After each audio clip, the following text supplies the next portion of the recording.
The $30,000 Bequest and Other Stories by Mark Twain. Chapter 1. Lakeside was a pleasant little town of 5,000 or 6,000 inhabitants, and a rather pretty one, too, as far as towns go in the far West. It had church accommodations for 35,000, which is the way of the far West and the South, where everybody is religious, and where each of the Protestant sects is represented and has a plant of its own. Rank was unknown in Lakeside, unconfessed anyway. Everybody knew everybody and his dog, and a sociable friendliness was the prevailing atmosphere. Saladin Foster was a bookkeeper in the principal store, and the only high-salaried man of his profession in Lakeside. He was 35 years old now. He had served that store for 14 years. He had begun in his marriage week at $400 a year, and had climbed steadily up, $100 a year, for 4 years. From that time forth his wage had remained $800, a handsome figure indeed, and everybody conceded that he was worth it. His wife Electra was a capable helpmeet, although, like himself, a dreamer of dreams and a private dabbler in romance. The first thing she did after her marriage, child as she was, aged only 19, was to buy an acre of ground on the edge of the town, and pay down the cash for it, $25, all her fortune. Saladin had less by 15. She instituted a vegetable garden there, got it farmed on shares by the nearest neighbor, and made it pay her 100% a year. Out of Saladin's first year's wage she put $30 in the savings bank, 60 out of his second, 100 out of his third, 150 out of his fourth. His wage went to $800 a year then, and meantime 2 children had arrived and increased the expenses, but she banked $200 a year from the salary nevertheless thenceforth. When she had been married 7 years she built and furnished a pretty and comfortable $2,000 house in the midst of her garden acre, paid half of the money down, and moved her family in. 7 years later she was out of debt and had several $100s out earning its living. Earning it by the rise in landed estate, for she had long ago bought another acre or 2, and sold the most of it at a profit to pleasant people who were willing to build, and would be good neighbors and furnish a general comradeship for her and her growing family. She had an independent income from safe investments of about $100 a year. Her children were growing in years and grace, and she was a pleased and happy woman. Happy in her husband, happy in her children, and the husband and the children were happy in her. It is at this point that this history begins. The youngest girl, Clytemnestra, called Clytie for short, was 11. Her sister, Gwendolen, called Gwen for short, was 13. Nice girls, and comely. The names betray the latent romance tinge in the parental blood. The parents' names indicate that the tinge was an inheritance. It was an affectionate family, hence all 4 of its members had pet names. Saladin's was a curious and unsexing one, Sally, and so was Electra's, Aleck. All day long Sally was a good and diligent bookkeeper and salesman. All day long Aleck was a good and faithful mother and housewife, and thoughtful and calculating business woman. But in the cozy living room at night they put the plodding world away, and lived in another and a fairer, reading romances to each other, dreaming dreams, comrading with kings and princes and stately lords and ladies in the flash and stir and splendor of noble palaces and grim and ancient castles. Chapter 2. Now came great news, stunning news, joyous news in fact. It came from a neighboring state, where the family's only surviving relative lived. It was Sally's relative, a sort of vague and indefinite uncle or second or third cousin by the name of Tilbury Foster, 70 and a bachelor, reputed well off and corresponding sour and crusty. Sally had tried to make up to him once by letter in a bygone time, and had not made that mistake again. Tilbury now wrote to Sally, saying he should shortly die, and should leave him $30,000 cash, not for love, but because money had given him most of his troubles and exasperations, and he wished to place it where there was good hope that it would continue its malignant work. The bequest would be found in his will, and would be paid over. Provided that Sally should be able to prove to the executors that he had taken no notice of the gift by spoken word or by letter, had made no inquiries concerning the moribund's progress toward the everlasting tropics, and had not attended the funeral. As soon as Aleck had partially recovered from the tremendous emotions created by the letter, she sent to the relative's habitat and subscribed for the local paper. Man and wife entered into a solemn compact now to never mention the great news to anyone while the relative lived, lest some ignorant person carry the fact to the deathbed and distort it and make it appear that they were disobediently thankful for the bequest, and just the same as confessing it and publishing it, right in the face of the prohibition.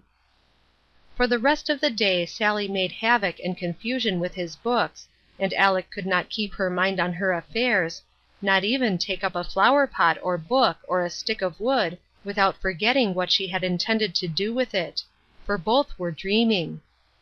$30,000! All day long the music of those inspiring words sang through those people's heads. From his marriage day forth, Aleck's grip had been upon the purse, and Sally had seldom known what it was to be privileged to squander a dime on non-necessities. $30,000! The song went on and on. A vast sum, an unthinkable sum. All day long Aleck was absorbed in planning how to invest it, Sally in planning how to spend it. There was no romance reading that night. The children took themselves away early, for their parents were silent, distraught, and strangely unentertaining. The good-night kisses might as well have been impressed upon vacancy, for all the response they got. The parents were not aware of the kisses, and the children had been gone an hour before their absence was noticed. 2 pencils had been busy during that hour, note-making, in the way of plans. It was Sally who broke the stillness at last. He said with exultation, "Ah, it'll be grand, Aleck. Out of the first 1,000 we'll have a horse and a buggy for summer, and a cutter and a skin lap-robe for winter." Aleck responded with decision and composure.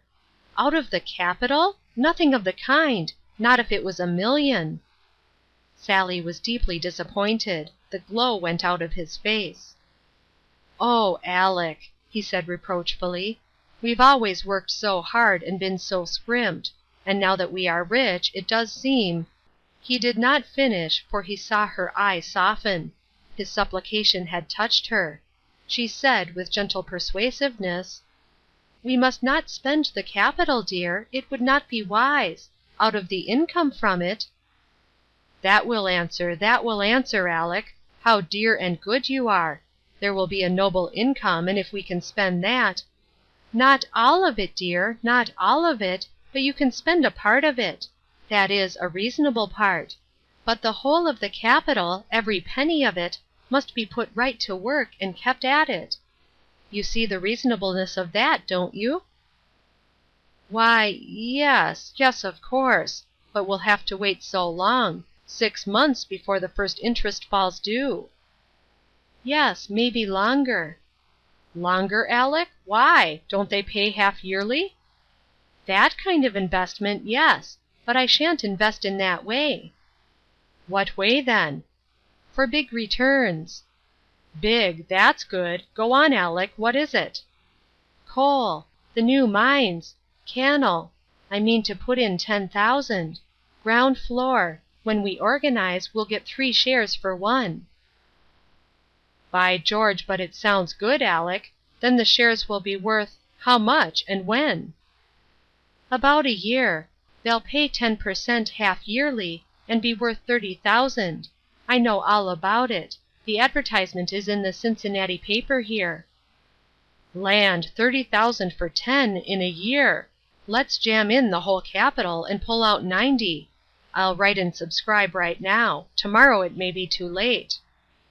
He was flying to the writing desk, but Aleck stopped him and put him back in his chair. She said, "Don't lose your head so. We mustn't subscribe until we've got the money. Don't you know that?" Sally's excitement went down a degree or two, but he was not wholly appeased. "Why, Aleck, we'll have it, you know, and so soon, too. He's probably out of his troubles before this. It's 100-0, he's selecting his brimstone shovel this very minute. Now I think—" Aleck shuddered and said, "How can you, Sally? Don't talk in that way. It is perfectly scandalous." "Oh, well, make it a halo if you like. I don't care for his outfit. I was only just talking. Can't you let a person talk?" "But why should you want to talk in that dreadful way?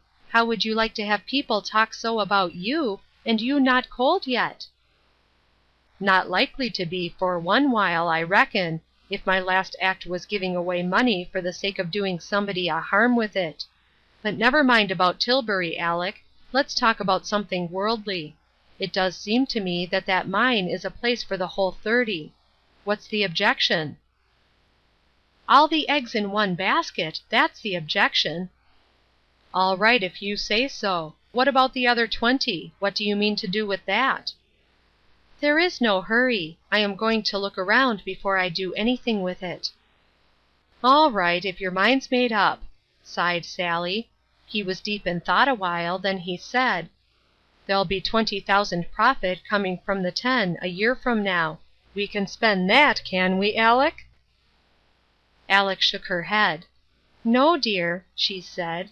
"It won't sell high till we've had the first semi-annual dividend.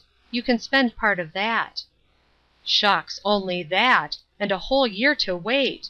Confound it, "Oh, do be patient. It might even be declared in 3 months. It's quite within the possibilities." "Oh, jolly! Oh, thanks!" And Sally jumped up and kissed his wife in gratitude. "It'll be 3,000, 3 whole thousand. How much of it can we spend, Aleck? Make it liberal. Do, dear, that's a good fellow." Aleck was pleased. So pleased that she yielded to the pressure and conceded a sum which her judgment told her was a foolish extravagance, $1,000. Sally kissed her half a dozen times, and even in that way could not express all his joy and thankfulness. This new access of gratitude and affection carried Aleck quite beyond the bounds of prudence, and before she could restrain herself, she had made her darling another grant, a couple of thousand out of the 50 or 60 which she meant to clear within a year of the 20 which still remained of the bequest. The happy tears sprang to Sally's eyes, and he said, "Oh, I want to hug you." And he did it. Then he got his notes and sat down and began to check off, for first purchase, the luxuries which he should earliest wish to secure. Horse, buggy, cutter, lap-robe, patent leathers, dog, plug hat, church pew, stem winder, new teeth. Say, Aleck! "Well?" "Ciphering away, aren't you? That's right. Have you got the 20,000 invested yet?" "No, there's no hurry about that. I must look around first and think." "But you were ciphering. What's it about?" "Why, I have to find work for the 30,000 that comes out of the coal, haven't I?" "Scott, what a head! I never thought of that. How are you getting along? Where have you arrived?" "Not very far, 2 years or 3. I've turned it over twice, once in oil and once in wheat." "Why, Aleck, that's splendid. How does it aggregate?" "I think, well, to be on the safe side, about 180,000 clear, though it will probably be more." "My! Isn't it wonderful? My gracious! Luck has come our way at last, after all the hard sledding, Aleck." "Well?" "I'm going to cash in a whole 300 on the missionaries. What real right have we care for expenses?" "You couldn't do a nobler thing, dear, and it's just like your generous nature, you unselfish boy." The praise made Sally poignantly happy, but he was fair and just enough to say that it was rightly due to Aleck rather than to himself, since but for her he should never have had the money. Then they went up to bed, and in their delirium of bliss they forgot and left the candle burning in the parlor. They did not remember until they were undressed. Then Sally was for letting it burn. He said they could afford it if it was 1,000. But Aleck went down and put it out. A good job, too; for on her way back she hit on a scheme that would turn the 180,000 into $500,000 before it had had time to get cold. Chapter 3. The little newspaper which Aleck had subscribed for was a Thursday sheet. It would make the trip of 500 miles from Tilbury's village and arrive on Saturday. Tilbury's letter had started on Friday, more than a day too late for the benefactor to die and get into that week's issue, but in plenty of time to make connection for the next output. Thus the Fosters had to wait almost a complete week to find out whether anything of a satisfactory nature had happened to him or not. It was a long, long week, and the strain was a heavy one. The pair could hardly have borne it if their minds had not had the relief of wholesome diversion. We have seen that they had that. The woman was piling up fortunes right along, the man was spending them, spending all his wife could give him a chance at any rate. At last the Saturday came, and the weekly Sagamore arrived. Mrs. Eversley Bennett was present. She was the Presbyterian parson's wife, and was working the Fosters for a charity. Talk now died a sudden death, on the Foster side. Mrs. Bennett presently discovered that her hosts were not hearing a word she was saying, so she got up, wondering and indignant, and went away. The moment she was out of the house, Aleck eagerly tore the wrapper from the paper, and her eyes and Sally's swept the columns for the death notices. Disappointment! Tilbury was not anywhere mentioned. Aleck was a Christian from the cradle, and duty and the force of habit required her to go through the motions. She pulled herself together and said, with a pious 2% trade joyousness, "Let us be humbly thankful that he has been spared, and—" "Damn his treacherous hide! I wish—" "Sally, for shame!" "I don't care!" retorted the angry man. "It's the way you feel, and if you weren't so immorally pious you'd be honest and say so."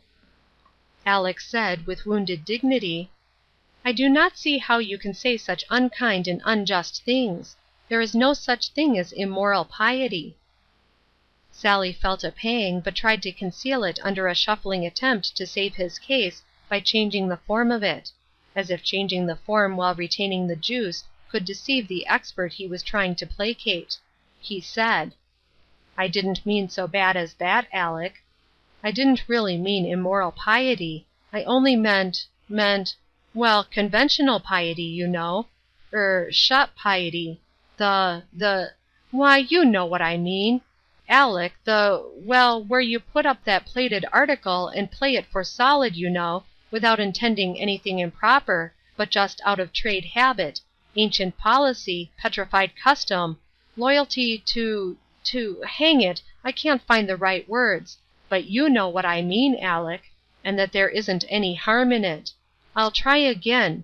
You see, it's this way. If a person—" "You have said quite enough," said Aleck, coldly. "Let the subject be dropped." "I'm willing," fervently responded Sally, wiping the sweat from his forehead and looking the thankfulness he had no words for. Then musingly he apologized to himself. "I certainly held threes. I know it. But I drew and didn't fill. That's where I'm so often weak in the game. If I had stood pat, but I didn't. I never do. I don't know enough." Confessedly defeated, he was properly tame now and subdued. Aleck forgave him with her eyes. The grand interest, the supreme interest, came instantly to the front again. Nothing could keep it in the background many minutes on a stretch. The couple took up the puzzle of the absence of Tilbury's death notice.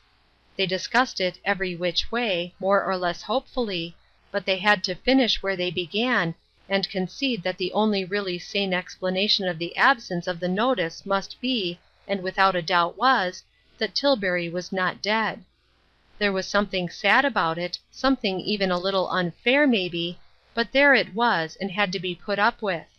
They were agreed as to that. To Sally it seemed a strangely inscrutable dispensation, more inscrutable than usual, he thought.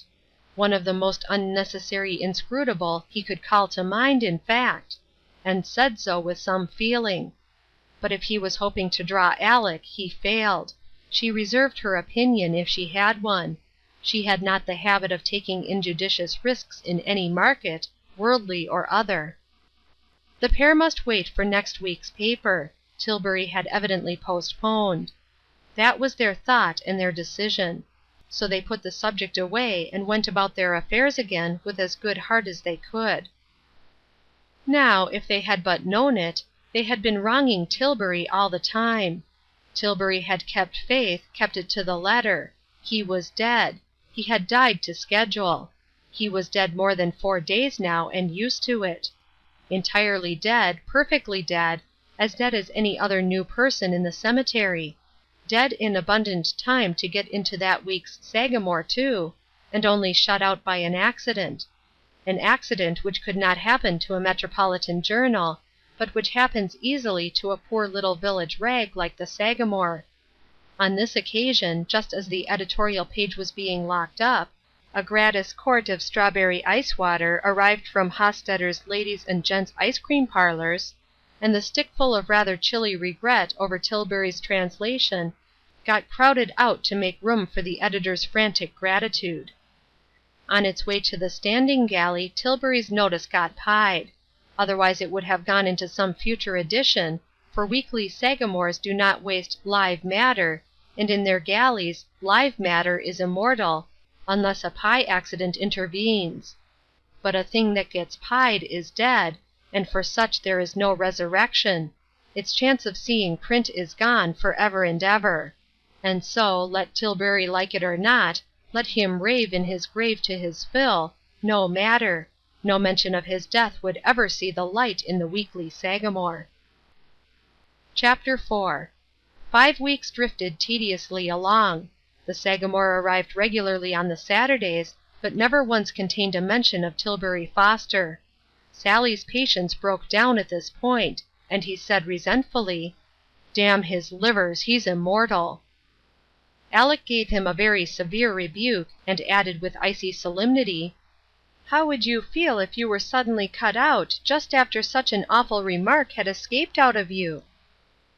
Without sufficient reflection, Sally responded, "I'd feel I was lucky I hadn't got caught with it in me." Pride had forced him to say something, and as he could not think of any rational thing to say, he flung that out. Then he stole a base, as he called it, that is, slipped from the presence, to keep from being brayed in his wife's discussion mortar. 6 months came and went. The Sagamore was still silent about Tilbury. Meantime, Sally had several times thrown out a feeler, that is, a hint that he would like to know. Aleck had ignored the hints. Sally now resolved to brace up and risk a frontal attack. So he squarely proposed to disguise himself and go to Tilbury's village and surreptitiously find out as to the prospects. Aleck put her foot on the dangerous project with energy and decision. She said, "What can you be thinking of? You do keep my hands full. You have to be watched all the time, like a little child, to keep you from walking into the fire. You'll stay right where you are." "Why, Aleck, I could do it and not be found out. I'm certain of it." "Sally Foster, don't you know you would have to inquire around?" "Of course, but what of it? Nobody would suspect who I was." "Oh, listen to the man! Some day you've got to prove to the executors that you never inquired. What then?" He had forgotten that detail. He didn't reply. There wasn't anything to say. Aleck added, "Now then, drop that notion out of your mind, and don't ever meddle with it again. Tilbury set that trap for you. Don't you know it's a trap? He is on the watch, and fully expecting you to blunder into it. Well, he is going to be disappointed, at least while I am on deck. Sally!" "Well?" "As long as you live, if it's 100 years, don't you ever make an inquiry. Promise." "All right," with a sigh and reluctantly. Then Aleck softened and said, "Don't be impatient. We are prospering. We can wait. There is no hurry. Our small dead certain income increases all the time. And as to futures, I have not made a mistake yet. They are piling up by the thousands and tens of thousands. There is not another family in the state with such prospects as ours. Already we are beginning to roll in eventual wealth. You know that, don't you?" "Yes, Aleck, it's certainly so." "Then be grateful for what God is doing for us, and stop worrying. You do not believe we could have achieved these prodigious results without his special help and guidance, do you?" Hesitatingly, "No, I suppose not."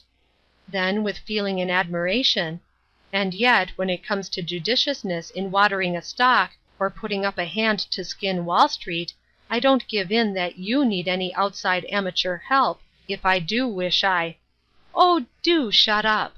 I know you do not mean any harm or any irreverence, poor boy, but you can't seem to open your mouth without letting out things to make a person shudder. You keep me in constant dread, for you and for all of us. Once I had no fear of the thunder, but now when I hear it, Her voice broke and she began to cry, and could not finish. The sight of this smote Sally to the heart, and he took her in his arms and petted her and comforted her and promised better conduct, and upbraided himself and remorsefully pleaded for forgiveness. And he was in earnest, and sorry for what he had done, and ready for any sacrifice that could make up for it. And so, in privacy, he thought long and deeply over the matter, resolving to do what should seem best. It was easy to promise reform. Indeed, he had already promised it. But would that do any real good, any permanent good? No, it would be but temporary. He knew his weakness, and confessed it to himself with sorrow. He could not keep the promise. Something surer and better must be devised, and he devised it. At cost of precious money which he had long been saving up, shilling by shilling, he put a lightning rod on the house. At a subsequent time he relapsed. What miracles habit can do! And how quickly and how easily habits are acquired, both trifling habits, and habits which profoundly change us. If by accident we wake at 2 in the morning a couple of nights in succession, we have need to be uneasy, for another repetition can turn the accident into a habit, and a month's dallying with whiskey, but we all know these commonplace facts. The castle-building habit, the day-dreaming habit, how it grows!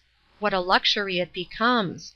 How we fly to its enchantments at every idle moment, how we revel in them, steep our souls in them, intoxicate ourselves with their beguiling fantasies!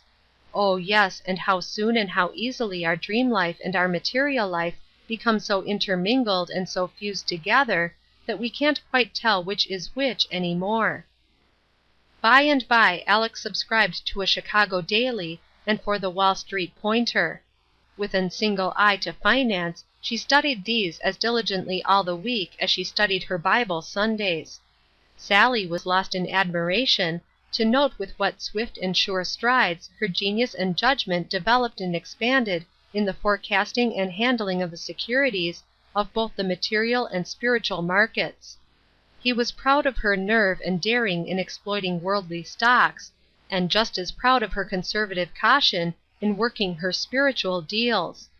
He noted that she never lost her head in either case, that with a splendid courage she often went short on worldly futures, but heedfully drew the line there. She was always long on the others. Her policy was quite sane and simple, as she explained it to him. What she put into earthly futures was for speculation, what she put into spiritual futures was for investment. She was willing to go into the one on a margin, and take chances, but in the case of the other, margin her no margins. She wanted to cash in 100 cents per dollar's worth, and have the stock transferred on the books. It took but a very few months to educate Aleck's imagination and Sally's. Each day's training added something to the spread and effectiveness of the two machines. As a consequence, Aleck made imaginary money much faster than at first she had dreamed of making it, and Sally's competency in spending the overflow of it kept pace with the strain put upon it right along. In the beginning, Aleck had given the coal speculation a 12-month in which to materialize, and had been loath to grant that this term might possibly be shortened by 9 months. But that was the feeble work, the nursery work, of a financial fancy that had had no teaching, no experience, no practice. These aids soon came, then that 9 months vanished, and the imaginary $10,000 investment came marching home with 300% profit on its back. It was a great day for the pair of Fosters. They were speechless for joy. Also speechless for another reason. After much watching of the market, Aleck had lately, with fear and trembling, made her first flyer on a margin, using the remaining $20,000 of the bequest in this risk. In her mind's eye she had seen it climb, point by point, always with a chance that the market would break, until at last her anxieties were too great for further endurance, she being new to the margin business and unhardened as yet, and she gave her imaginary broker an imaginary order by imaginary telegraph to sell. She said $40,000 profit was enough. The sale was made on the very day that the coal venture had returned with its rich freight. As I have said, the couple were speechless, they sat dazed and blissful that night, trying to realize that they were actually worth $100,000 in clean imaginary cash. Yet so it was. It was the last time that ever Aleck was afraid of a margin, at least afraid enough to let it break her sleep and pale her cheek to the extent that this first experience in that line had done. Indeed, it was a memorable night. Gradually, the realization that they were rich sank securely home in the minds of the pair. Then they began to place the money. If we could have looked out through the eyes of these dreamers, we would have seen their tidy little wooden house disappear, and 2-story brick with a cast-iron fence in front of it take its place. We should have seen a 3-globed gas chandelier grow down from the parlor ceiling. We should have seen the homely rag carpet turned to noble Brussels, $1.50 a yard.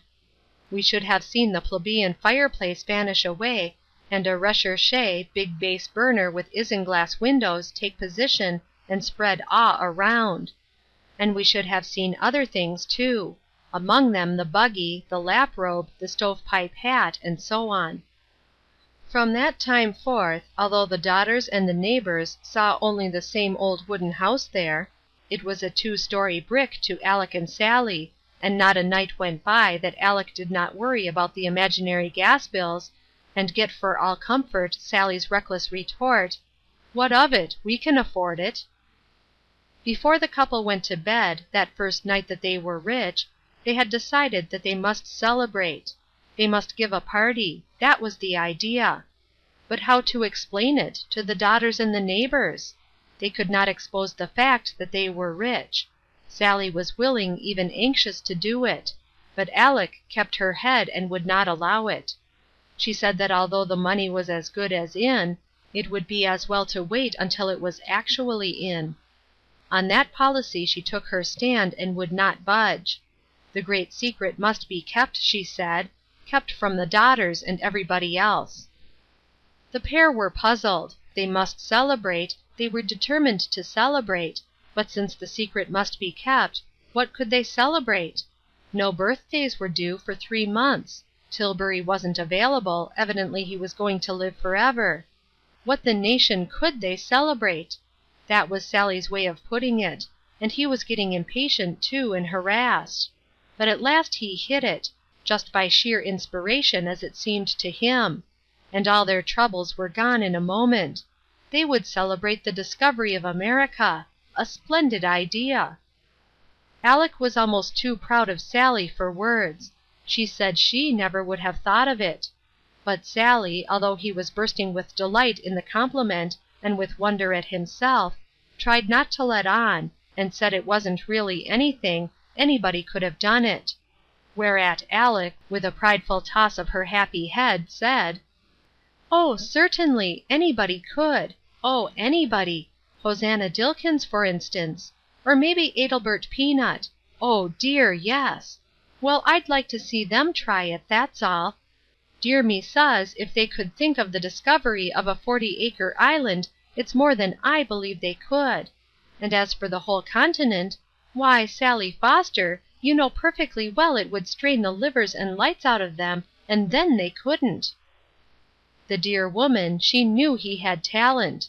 and if affection made her overestimate the size of it a little, surely it was a sweet and gentle crime, and forgivable for its source's sake. Chapter 5. The celebration went off well.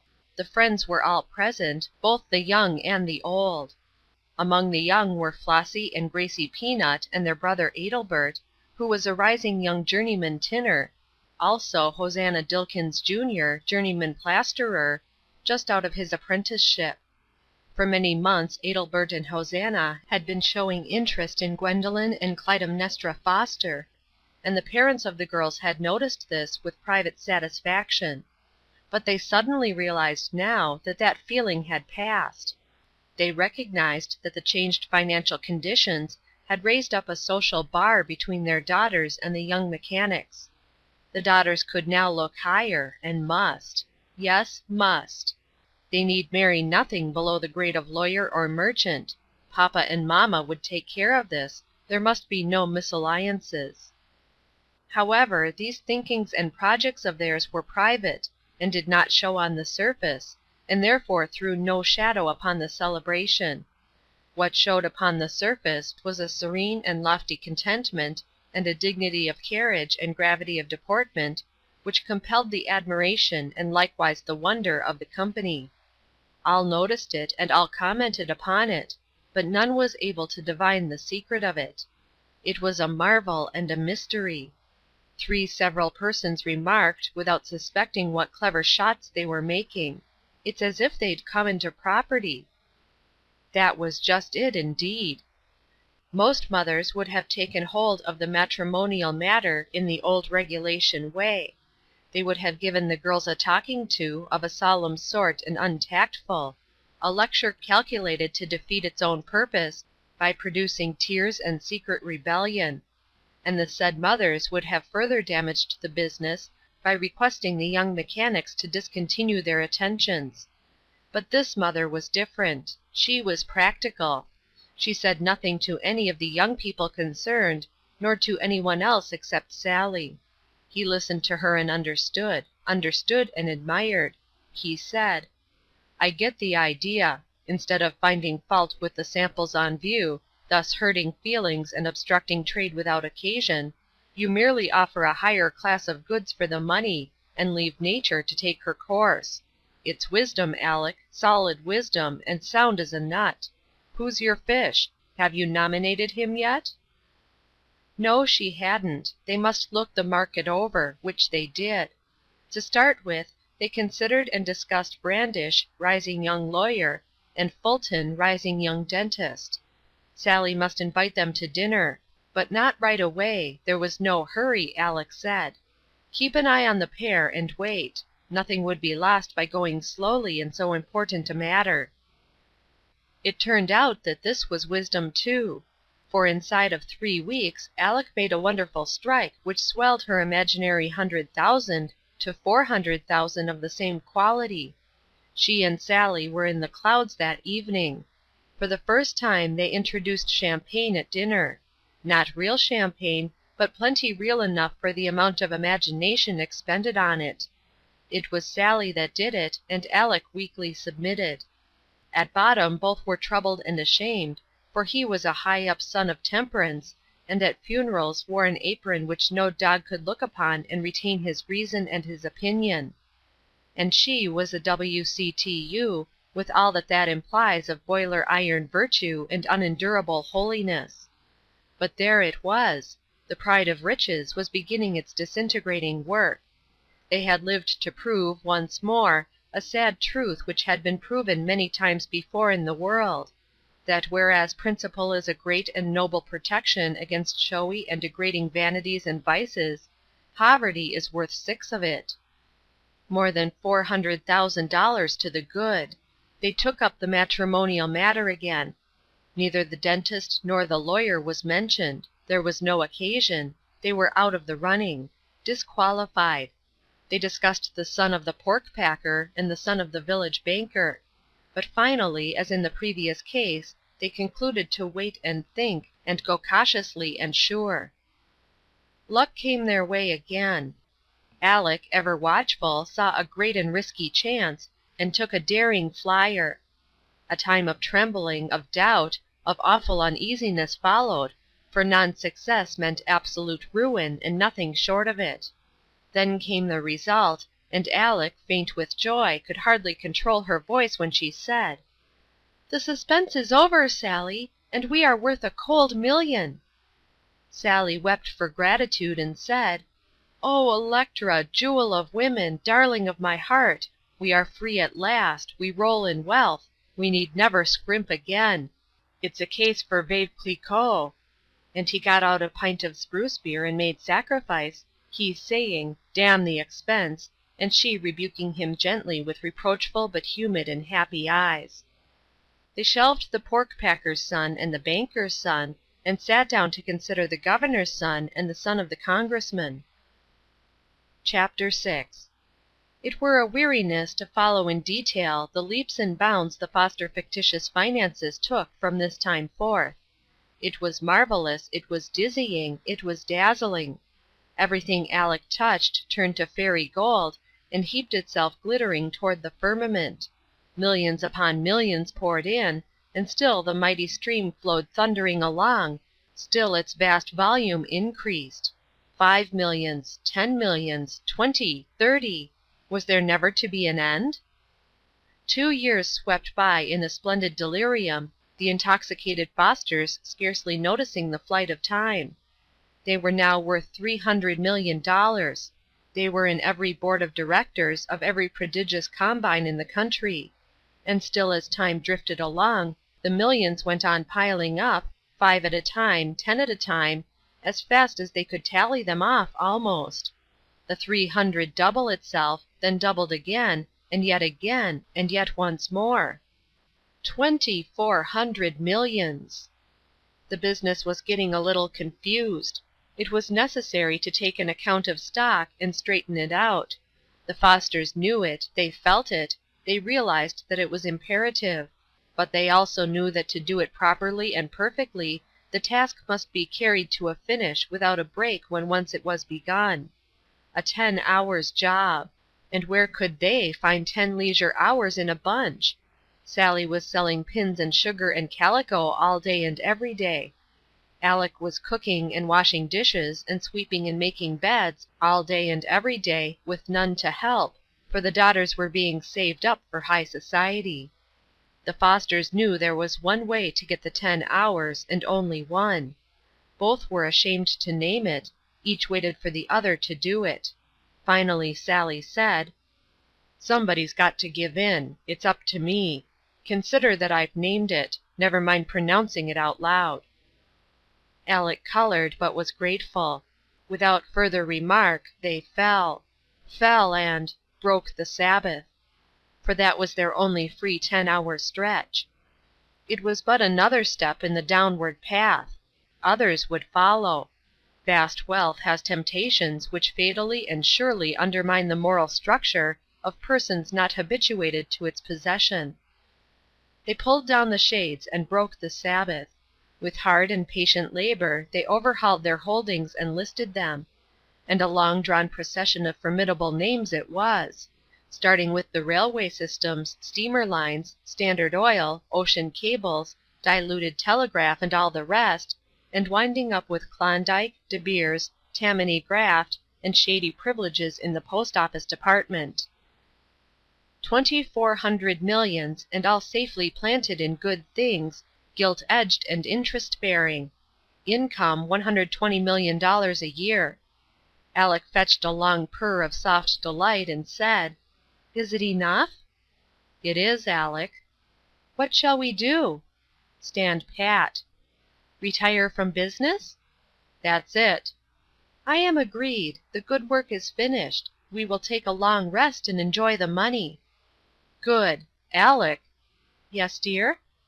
"How much of the income can we spend?" "The whole of it."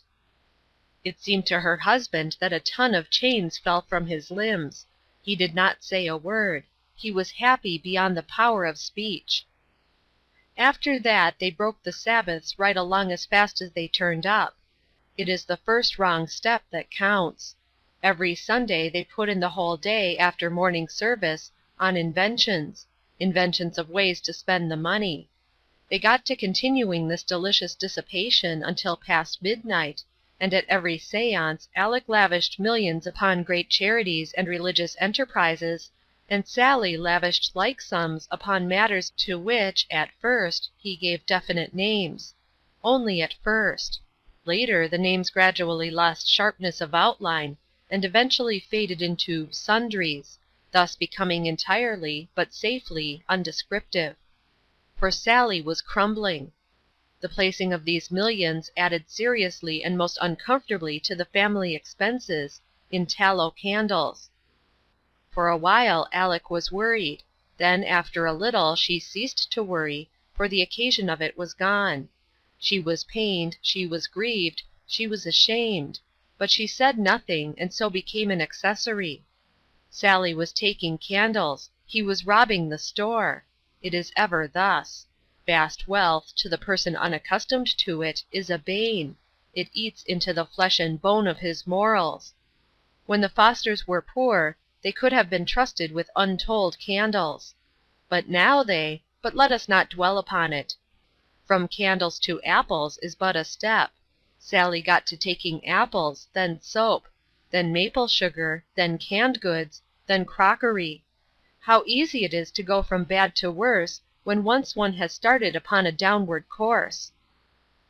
Meantime, other effects had been milestoning the course of the Fosters' splendid financial march. The fictitious brick dwelling had given place to an imaginary granite one with a checkerboard mansard roof. In time this one disappeared and gave place to a still grander home, and so on and so on. Mansion after mansion, made of air, rose, higher, broader, finer, and each in its turn vanished away, until now in these latter great days our dreamers were in fancy housed, in a distant region, in a sumptuous vast palace which looked out from a leafy summit upon a noble prospect of vale and river and receding hills steeped in tinted mists. And all private, all the property of the dreamers. A palace swarming with liveried servants, and populous with guests of fame and power, hailing from all the world's capitals, foreign and domestic. This palace was far, far away toward the rising sun, immeasurably remote, astronomically remote, in Newport, Rhode Island, holy land of high society, ineffable domain of the American aristocracy. As a rule they spent a part of every Sabbath, after morning service, in this sumptuous home, the rest of it they spent in Europe, or in dawdling around in their private yacht. 6 days of sordid and plodding fact life at home on the ragged edge of Lakeside and straitened means, the 7th in fairyland, such had been their program and their habit. In their sternly restricted fact life they remained as of old, plodding, diligent, careful, practical, economical. They stuck loyally to the little Presbyterian church, and labored faithfully in its interests, and stood by its high and tough doctrines with all their mental and spiritual energies.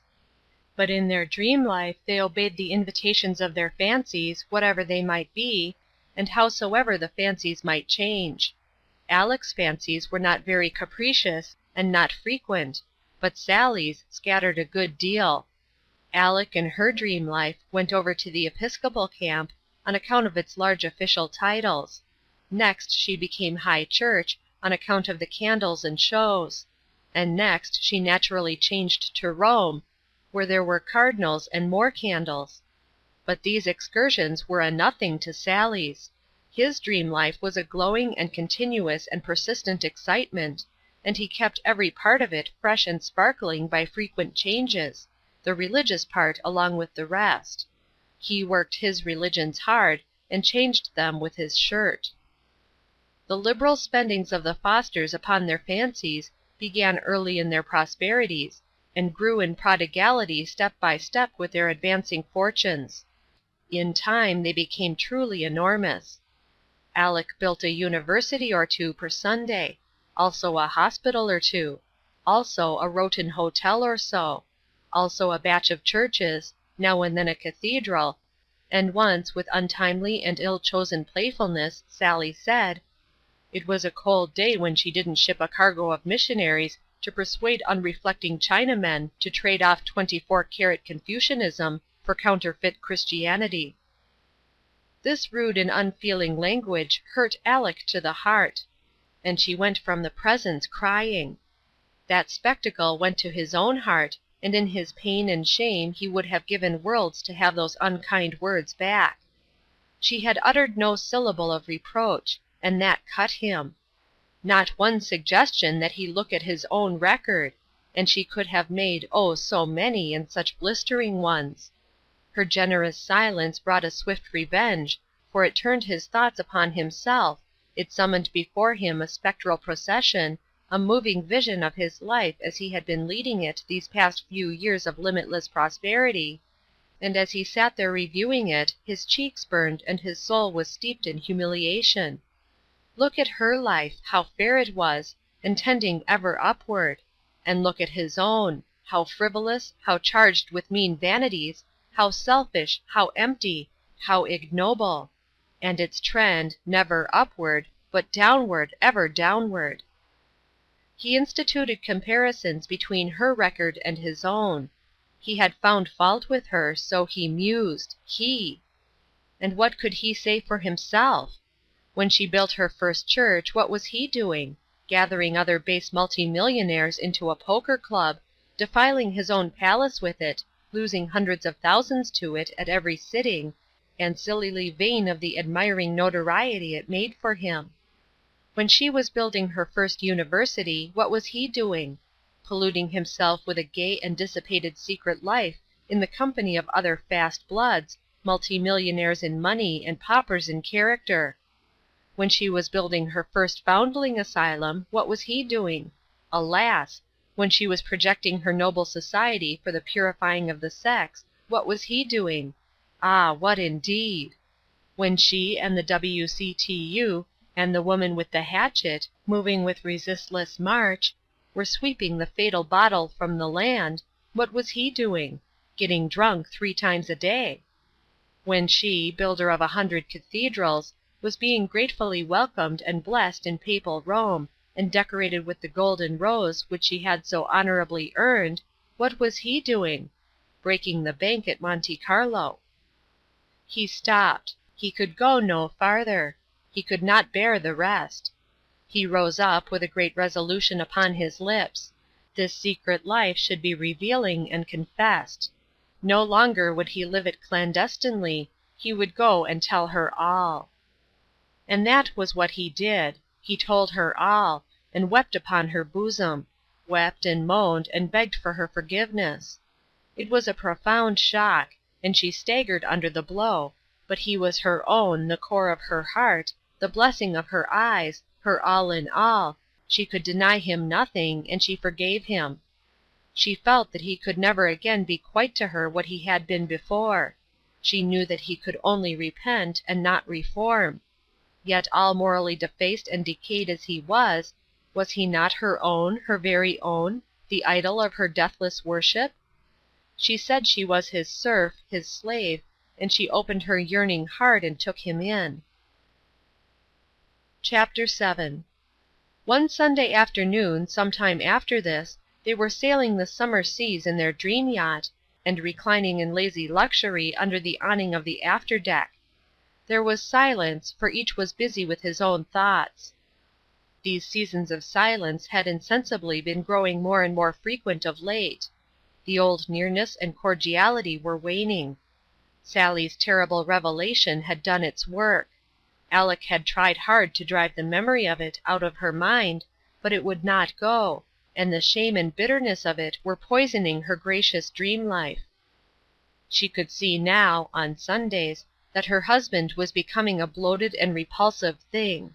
She could not close her eyes to this, and in these days she no longer looked at him, Sundays, when she could help it.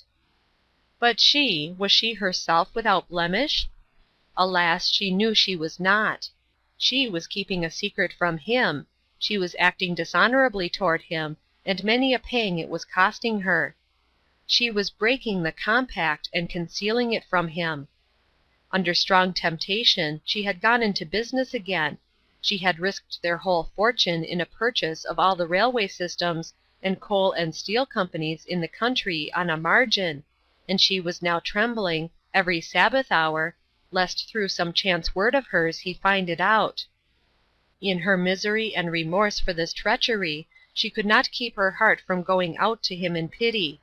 She was filled with compunctions to see him lying there, drunk and contented, and never suspecting, trusting her with a perfect and pathetic trust, and she holding over him by a thread a possible calamity of so devastating a— Say, Aleck? The interrupting words brought her suddenly to herself. She was grateful to have that persecuting subject from her thoughts, and she answered, with much of the old-time tenderness in her tone, "Yes, dear." "Do you know, Aleck, I think we are making a mistake. That is, you are. I mean about the marriage business." He sat up, fat and froggy and benevolent, like a bronze Buddha, and grew earnest. "Consider, it's more than 5 years. You've continued the same policy from the start. With every rise, always holding on for 5 points higher. Always when I think we are going to have some weddings, you see a bigger thing ahead, and I undergo another disappointment. I think you are too hard to please. Some day we'll get left. First we turned down the dentist and the lawyer. That was all right, it was sound. Next we turned down the banker's son and the pork butcher's heir. Right again and sound. Next we turned down the congressman's son and the governor's. Right as a trivet, I confess it. Next the senator's son and the son of the vice president of the United States. Perfectly right, there's no permanency about those little distinctions. Then you went for the aristocracy, and I thought we had struck oil at last. Yes. We would take the plunge at the 400, and pull in some ancient lineage, venerable, holy, ineffable, mellow with the antiquity of 150 years, disinfected of the ancestral odors of salt-cod and pelts all of a century ago, and unsmirched by a day's work since, and then the marriages, of course. But no, along comes a pair of real aristocrats from Europe, and straightway you throw over the half-breeds. It was awfully discouraging, Aleck. Since then, what a procession! You turned down the baronets for a pair of barons. You turned down the barons for a pair of viscounts, the viscounts for a pair of earls, the earls for a pair of marquises, the marquises for a brace of dukes. Now, Aleck, cash in. You've played the limit. You've got a job lot of 4 dukes under the hammer, of 4 nationalities, all sound in the wind and limb and pedigree, all bankrupt and in debt up to the ears. They come high, but we can afford it. Come, Aleck, don't delay any longer. Don't keep up the suspense. Take the whole layout and leave the girls to choose." Aleck had been smiling blandly and contentedly all through this arraignment of her marriage policy, a pleasant light, as of triumph with perhaps a nice surprise peeping out through it, rose in her eyes, and she said as calmly as she could, "Sally, what would you say to royalty?" Prodigious! Poor man, it knocked him silly, and he fell over the garboard stake and barked his shin on the catheads. He was dizzy for a moment, then he gathered himself up and limped over and sat down by his wife and beamed his old-time admiration and affection upon her in floods, out of his bleary eyes. "By George!" he said fervently. "Aleck, you are great! The greatest woman in the whole earth! I can't ever learn the whole size of you. I can't ever learn the immeasurable deeps of you. Here I've been considering myself qualified to criticize your game. I! Why, if I had stopped to think, I'd have known you had a lone hand up your sleeve. Now, dear heart, I'm all red-hot impatience. Tell me about it." The flattered and happy woman put her lips to his ear and whispered a princely name. It made him catch his breath, it lit his face with exultation.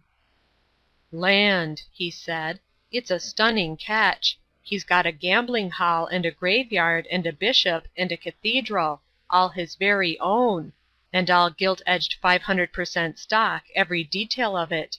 The tidiest little property in Europe. And that graveyard, it's the selectest in the world. None but suicides admitted. Yes, sir, and the free list suspended, too, all the time. There isn't much land in the principality, but there's enough. 800 acres in the graveyard and 42 outside. It's a sovereignty, that's the main thing. Land's nothing. There's plenty land, Sahara's drugged with it. Aleck glowed. She was profoundly happy. She said, "Think of it, Sally. It is a family that has never married outside the royal and imperial houses of Europe. Our grandchildren will sit upon thrones." "True as you live, Aleck, and bear scepters, too, and handle them as naturally and nonchalantly as I handle a yardstick. It's a grand catch, Aleck. He's corralled, isn't he? Can't get away? You didn't take him on a margin?" "No, trust me for that. He's not a liability, he's an asset. So is the other one." "Who is it, Aleck?" "His Royal Highness Sigmason Siegfried Laurenfeld Dickenspell Schwarzenberg Blutwurst, Hereditary Grand Duke of Katzenyammer." "No, you can't mean it." "It's as true as I'm sitting here, I give you my word," she answered. His cup was full, and he hugged her to his heart with rapture, saying, "How wonderful it all seems! And how beautiful! It's one of the oldest and noblest of the 364 ancient German principalities, and one of the few that was allowed to retain its royal estate when Bismarck got done trimming them. I know that farm. I've been there. It's got a rope walk and a candle factory and an army, standing army, infantry and cavalry, 3 soldier and a horse. Aleck, it's been a long wait, and full of heartbreak and hope deferred, but God knows I am happy now. Happy, and grateful to you, my own, who have done it all. When is it to be?" "Next Sunday." "Good, and we'll want to do these weddings up in the very regalest style that's going. It's properly due to the royal quality of the parties of the first part. Now, as I understand it, there is only one kind of marriage that is sacred to royalty, exclusive to royalty. It's the morganatic." "What do they call it that for, Sally?" "I don't know, but anyway it's royal, and royal only." "Then we will insist upon it. More, I will compel it. It is morganatic marriage or none." "That settles it," said Sally, rubbing his hands with delight. "And it will be the very first in America. Aleck, it will make Newport sick." Then they fell silent and drifted away upon their dream wings to the far regions of the earth to invite all the crowned heads and their families and provide gratis transportation to them. Chapter 8. During 3 days the couple walked upon air, with their heads in the clouds. They were but vaguely conscious of their surroundings. They saw all things dimly, as through a veil. They were steeped in dreams. Often they did not hear when they were spoken to. They often did not understand when they heard. They answered confusedly or at random. Sally sold molasses by weight, sugar by the yard, and furnished soap when asked for candles, and Aleck put the cat in the wash and fed milk to the soiled linen. Everybody was stunned and amazed, and went about muttering, "What can be the matter with the Fosters?" 3 days. Then came events. Things had taken a happy turn, and for 48 hours Aleck's imaginary corner had been booming. Up, up, still up. Cost Point was passed. Still up, and up, and up. Cost Point was passed. Still up, and up, and up. 5 points above cost, then 10, 15, 20. 20 points cold profit on the vast venture now, and Aleck's imaginary brokers were shouting frantically by imaginary long distance, "Sell! Sell! For heaven's sake, sell!" She broke the splendid news to Sally, and he too said, "Sell! Sell! Oh, don't make a blunder now, you own the earth. Sell! Sell!" But she set her iron will and lashed it amidships, and said she would hold on for 5 points more if she died for it. It was a fatal resolve. The very next day came the historic crash, the record crash, the devastating crash, when the bottom fell out of Wall Street, and the whole body of gilt-edged stocks dropped 95 points in 5 hours, and the multimillionaire was seen begging his bread in the Bowery. Aleck sternly held her grip and put up as long as she could, but at last there came a call which she was powerless to meet, and her imaginary brokers sold her out. Then, and not till then, the man in her was vanished, and the woman in her resumed sway.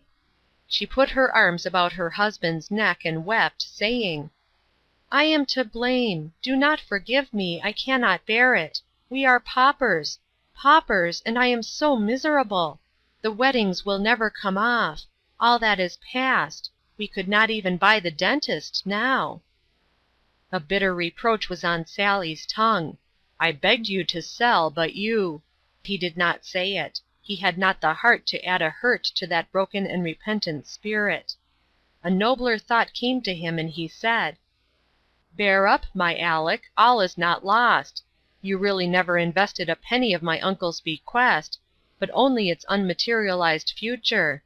What we have lost was only the incremented harvest from that future by your incomparable financial judgment and sagacity. Cheer up, banish these griefs.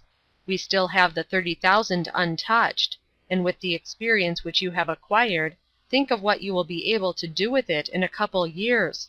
The marriages are not off, they are only postponed." These are blessed words. Aleck saw how true they were, and their influence was electric. Her tears ceased to flow, and her great spirit rose to its full stature again. With flashing eye and a grateful heart, and with hand uplifted in pledge and prophecy, she said, "Now and here I proclaim—" But she was interrupted by a visitor. It was the editor and proprietor of the Sagamore. He had happened into Lakeside to pay a duty call upon an obscure grandmother of his who was nearing the end of her pilgrimage, and with the idea of combining business with grief, he had looked up the Fosters, who had been so absorbed in other things for the past 4 years that they neglected to pay up their subscription. $6 due. No visitor could have been more welcome. He would know all about Uncle Tilbury and what his chances might be getting to be cemetery-wards. They could, of course, ask no questions, for that would squelch the bequest, but they could nibble around on the edge of the subject and hope for results. The scheme did not work. The obtuse editor did not know he was being nibbled at. But at last, chance accomplished what art had failed in. In illustration of something under discussion which required the help of metaphor, the editor said, "Land, it's as tough as Tilbury Foster, as we say." It was sudden, and it made the Fosters jump. The editor noticed, and said apologetically, "No harm intended, I assure you. It's just a saying. Just a joke, you know. Nothing of it. Relation of yours?" Sally crowded his burning eagerness down, and answered with all the indifference he could assume. Well, not that I know of, but we've heard of him." The editor was thankful, and resumed his composure. Sally added, Is he well?" "Is he well? Why, bless you, he's in Sheol these 5 years." The Fosters were trembling with grief, though it felt like joy. Sally said, non-committally and tentatively, "Oh, well, such is life, and none can escape. Not even the rich are spared." The editor laughed. "If you are including Tilbury," said he, "it don't apply. He hadn't a cent. The town had to bury him." The Fosters sat petrified for 2 minutes, petrified and cold. Then, white-faced and weak-voiced, Sally asked, "Is it true? Do you know it to be true?" "Well, I should say, I was one of the executors. He hadn't anything to leave but a wheelbarrow, and he left that to me. It hadn't any wheel, and wasn't any good. Still, it was something, and so, to square up, I scribbled off a sort of a little obituarial send-off for him, but it got crowded out." The Fosters were not listening. Their cup was full, it could contain no more. They sat with bowed heads, dead to all things but the ache at their hearts.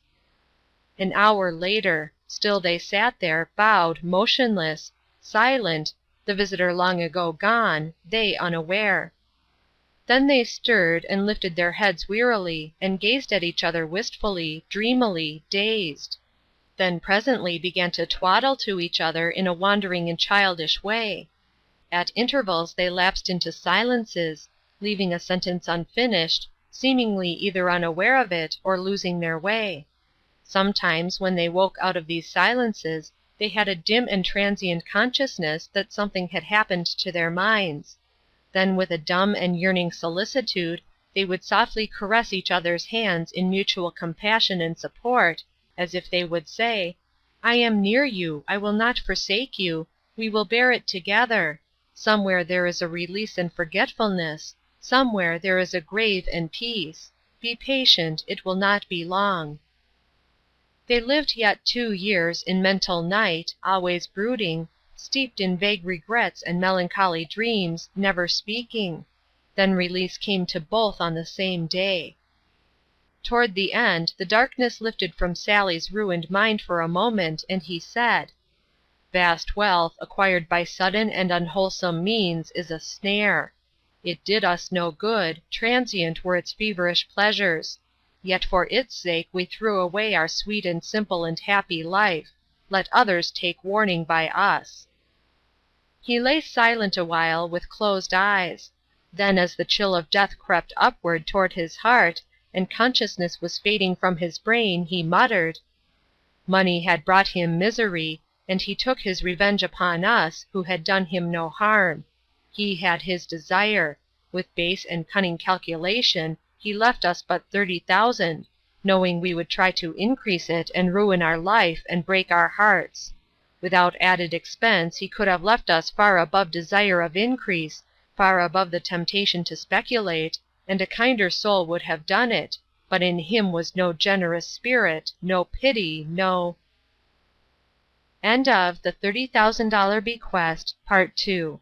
Recording by Trisha G.